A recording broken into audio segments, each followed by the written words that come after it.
พี่พี่จะส่งผมมั่งดิ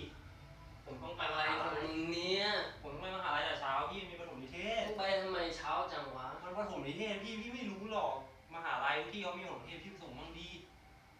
ได้ปะอ่ะได้ไม่ไหว ก็ไปพี่ไหว ไหวดิ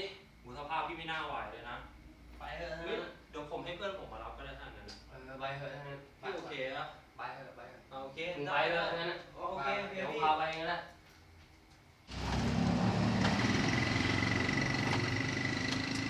เป็นหาแล้วเนี่ยไอ้สามติดมาผมขี่ให้เอาพี่ไม่เป็นไรติดยากหน่อยโอ้ยติดด้วยบ้างกว่าจะติดอะไรมาเดี๋ยวพี่มาทานโอเคจะได้ไปไหน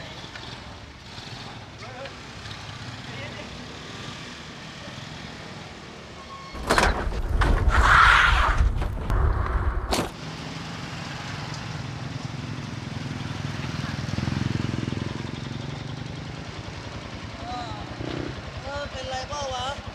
เป็นไรพี่เป็นไรวะเนี่ยโอ้ยไม่น่าขับเลย